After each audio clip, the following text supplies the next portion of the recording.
Welcome back to my YouTube channel. If you've never seen this baddie before, my name is Evedina. So I am clearly not in my apartment right now. I'm actually dog sitting some really sweet, gentle giants. So you may see them pop up every now and then in the vlog, but I wanted to take you through a week of workouts. I had a coworker ask me a few days ago if I wanted to do a Hyrox with her in 2 weeks, and I was like, yeah, I ain't got nothing else going on, so let's do it. So I'm gonna take you through a week of hybrid training for a Hyrox. Now, mind you, I've never done a Hyrox. I don't have a lot of knowledge in it, and again, it's in 2 weeks.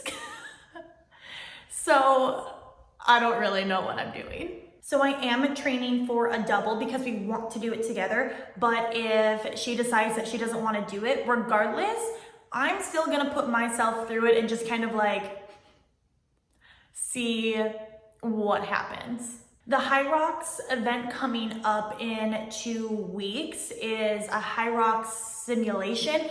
So I guess it's like an easier version of a Hyrox. I honestly don't really know. They sound like it's exactly the same thing, but I don't know. This is a whole new world for me. So I did a bunch of research to try and prepare myself best over this next 2 weeks, and I have an extremely high delusional self-confidence in myself that I'm about to excel in flying colors with this event and somehow just be this like superwoman. All of my coworkers think I'm crazy. I think I'm slightly crazy, and that's okay. A little crazy is what like makes the world a little fun, adds a little spice to it. So let's get into this week of workout, starting with actually yesterday's workout, Monday. It was my Hyrox strength day. Let's get it! All right, for this Hyrox strength day, it is 1 hour of as many rounds as possible. And I will say I was not using the brain that God put in my head as effectively during round 1 because for some reason I was adding in a 500-meter run in between each exercise, which was not very smart on my part. But I started with that 500-meter run, and then I went into this 50-meter sled push, and let me tell you, my quads, my heart, my lungs were all on fire and gasping for air. That one is very taxing on the body. After that, I go into 50-meter sled pulls, and I've heard that this is proper pulling technique, and I pray that that stands true because this one is the technique that I feel the absolute strongest in. I did not mean for this to be a straight shot of my butt cheeks. I thought it was going to show my entire body, but alas, here we are. I'm doing farmer carries. I just put on a timer for 60 seconds and I hold them for as long as I can within that 60 seconds, take breaks when I need to, and then hop right back in. And I will say that this one is so hard for me. It's the grip and the compression from the weight on my shoulder, like in my torso, makes it hard to like grab proper breath. And a moment for the back. Oh my gosh. My back looks so strong. Go me. But then the last and final exercise is 50 wall balls, and I personally feel like I slay these. I feel like I do very well. Okay, so that was round 1. Now we're going into round 2 without any of the runs, and I switched out the sled, and oh my god, look at my shoulders. But I switched out the sled so that I could practice the pushing technique that I'm going to do at the Hyrox. Now, I don't know what happened to my sled pull clip. It disappeared. Kind of annoyed, but I did my sled pulls, and then I did my farmer's carries, and then went right back into those 50 wall balls, and I took a 60-second rest in between each exercise. Now, because I did the runs during round 1, I only was able to get through 2 rounds today, and I'm a little annoyed, but you live and you learn. I also know I look super dramatic when I put these weights down, but I am really trying to push past any barriers I have mentally or physically with that exercise. So I was in gruesome pain. I could feel fire shooting up my forearms. And then when I'm in these wall balls, I'm trying to make sure that I'm getting to 90 degrees, because I heard if you don't get to 90 degrees, they don't count the rep. And I am not trying to do any more than I have to.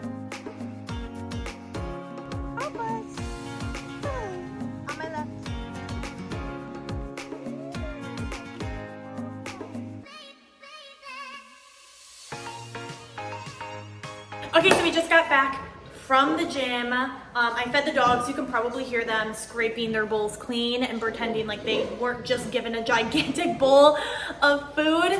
And we also went on a little walk. And let me tell you, walks are the bane of Lillard's existence. She hates walks. I have seen her fake sleeping.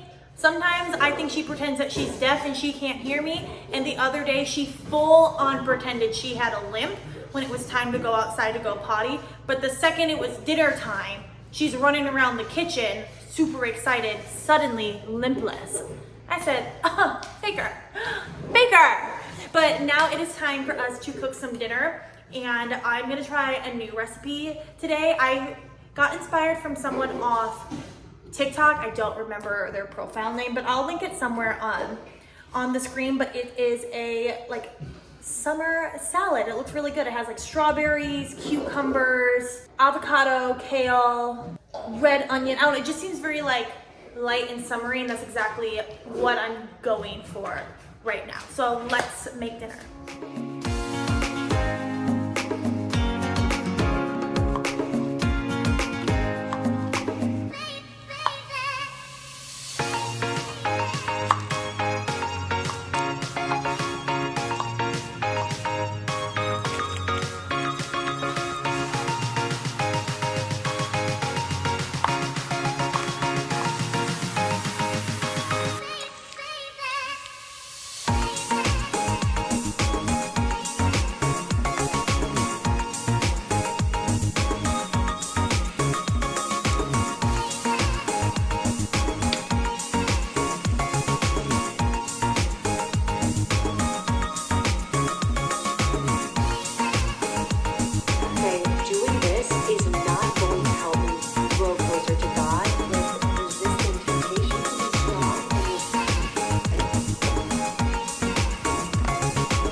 All right, pancake butts, legs, get it with our first dumpy, plumper hip thrust. Woo, woo. All right, so when you're doing this exercise, a few things. Keep that head up and looking through your legs.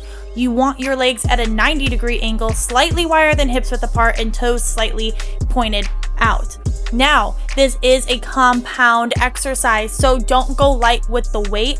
Really push yourself. Your glutes are like the mitochondria of your body. They are the powerhouse of your physique. They can take a lot of pressure. So load up that barbell and really get into it. Now we are moving on to some banded RDLs. Band is not needed, but 10 out of 10, highly recommend. So a couple things when you are doing RDLs. Number one, first and foremost, please do not break your neck trying to look at yourself in the mirror. You should have a double chin the entire time you are doing this exercise. Tuck it down.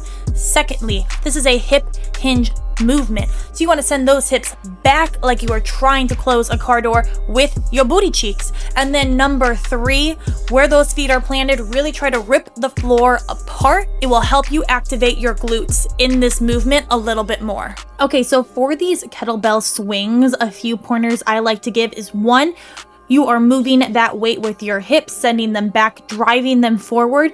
And then the second thing is keep that kettlebell as close to the center of your body as possible. The farther the weight gets, the more you're gonna feel it in your back. This is probably one of my favorite supersets because afterwards, when you check out the gains, cheeks! And we're not done yet, folks. The bane of every gym rat's existence, Bulgarian split squats. I love them. I hate them, but I love them. What we're gonna do is 10 with the weights, drop those babies down. You're gonna do 10 more, just body weight. Now make sure the weight is heavy for these. It should feel like a struggle for reps 8, 9, and 10, and it should feel nearly impossible to do 10 more with just your body weight. Now, since we want to get a little bit more glute focused in there, we want to have a hinge forward in our hips to really get that nice stretch on that glute and hamstring. You guys, I don't make the rules, I just help teach them. But if you can talk while doing this exercise, you need to go heavier. If you feel like you don't need a break in between each leg, you need to go heavier. If you've been using the same weight for 3 weeks now, you need to go heavier. You'll be fine, I promise. And now we're gonna finish with a little glute isolation. We are starting with 10 crossover cable kickbacks. Now, even though it's called a kickback, you're not just kicking your leg anywhere. You are squeezing that glute so much, it is forcing your leg to go all the way up. And as soon as we're done with that, we are going into 10 donkey kicks, again keeping that leg basically straight, soft bend in the knee, and squeezing at the top of that movement. You should be able to feel that glute get hard as a rock. In these crossover cable kickbacks, I'm not kicking directly out to the side, but I'm also not kicking straight back. It's somewhere in the middle. I'm also leaning my torso slightly towards that cable to get a nice twist. And then when I am doing these straight leg donkey kickbacks, I'm trying to drive that heel up into the sky as much as possible without engaging my lower back, but only keeping it in my glutes. Okay, we just got back from the gym and I tried going on a run, but my legs are absolutely fried. It's so hot outside. I got half a mile in and I was like, absolutely not. And I turned right back around and went inside. I am starving. I am exhausted. We are going to make another salad for our post-workout meal. This one's good. I've been having it all week and I'm still not over it. It has peaches, basil, tomato, burrata, arugula. I like to add in a little prosciutto, what is it? Prosciutto and chicken as well, just to get that protein intake up a little bit more. It's so good, so let's go ahead and make it.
Happy Wednesday, folks. Halfway through the week. All right, a little bit in a change of plans. So today is originally supposed to be my upper body strength day, but my partner, who I was doing the Hyrox with and for, can no longer do it. But I feel like I'm too far invested. Like I'm too deep into this to not exhaust every possible avenue to find a new partner, even if I don't know who that person is. So I asked a different coworker and she was like, yeah, maybe. So fingers crossed she says yes, but she wants to meet today and she wants to go through basically a Hyrox at our gym together and see if this is something that she actually wants to like fully commit to. And I understand this happens in 10 days. We are not prepared for this. So today we will be doing a little bit off books, off schedule for my programming, and we are doing a mini Hyrox. So I'm considering this my second Hyrox training day for the week. It is not what I originally planned. It is not what I have programmed, but that's the way life is, and you just gotta kind of like flow with the flow. All right, I just got back from the gym. I didn't film any of the workout for a few reasons. Sorry, Elvis is. Puppy dog eyes. Hi, sweetheart. One is we kind of had like a small window to do this Hyrox simulation so that my partner could decide for sure if she was gonna do it. And we did decide that we were going to do it no matter what happens next Saturday. So I'm very, very excited. And then the second reason I didn't film is because we had that short amount of time. I didn't want to waste any time trying to set up my camera, but two, we were talking a lot of strategy and we also wanted to practice what it was actually going to be like. So us walking together and passing weights that like couldn't touch the floor and all of those things. So I just didn't feel like I wanted to waste any of that valuable time that we had picking up my camera to do any of that stuff. But we did get through it in about, I want to say like an hour and a half, hour 45, and we were definitely going very, very slow. I told Sam, I was like, you know, it's our first time doing this. Let's pace ourselves. Let's go a little bit slower so that you can see what it's going to be like. And then afterwards, we were both like, oh, neither one of us is really that out of breath. We can definitely like ump the ante, especially on the runs. She's like, I think we can run a little bit faster. And I was like, I completely agree. So I think we're going to do very, very well next Saturday, despite the fact that neither one of us is physically or mentally prepared for this. And we only have like 9 days to train for it. But now we're going to have a post-workout snack. I'm probably gonna have the same salad that I had on Monday just because I'm dog sitting and I have limited food with me because I'm just not trying to move my house in here. So we're gonna eat that, rest the rest of the day, and then tomorrow we will hit another workout.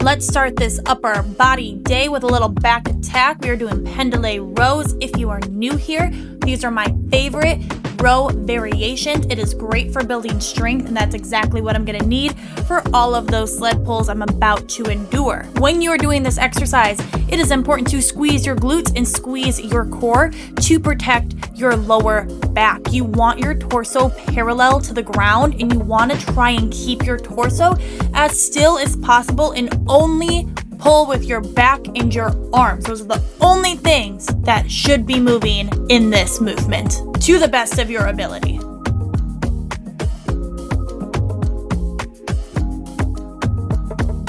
Now we are moving on to some single arm rows. My manager was like, Evidina, if you can pull 90 pounds on a single arm row with each arm, you'll be totally fine during the sled pulls. And I said, I'm doing a 45 on each side.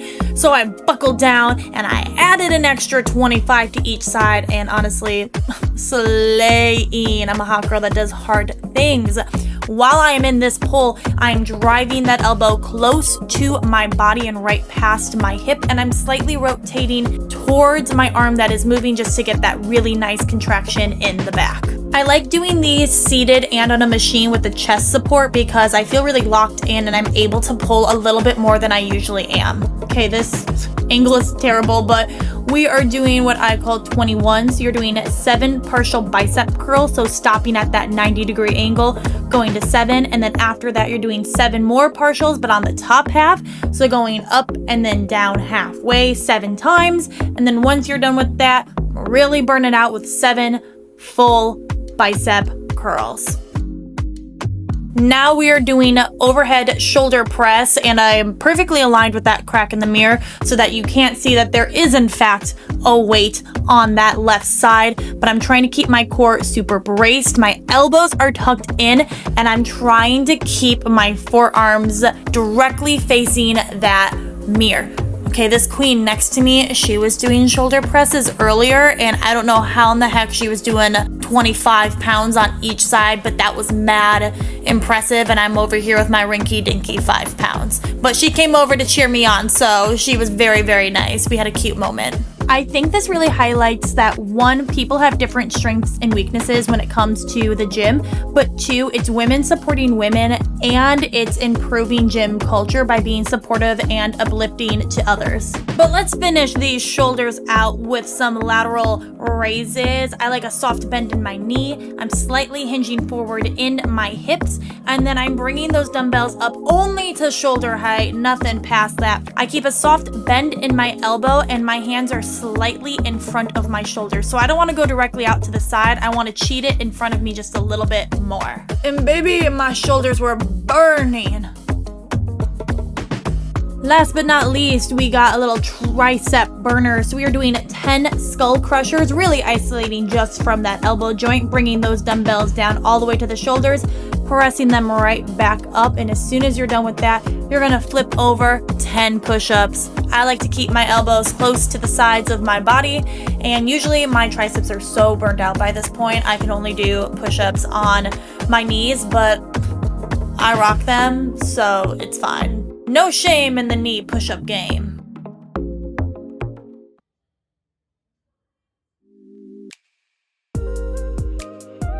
All right, last leg day of the week. Okay, full transparency, you guys.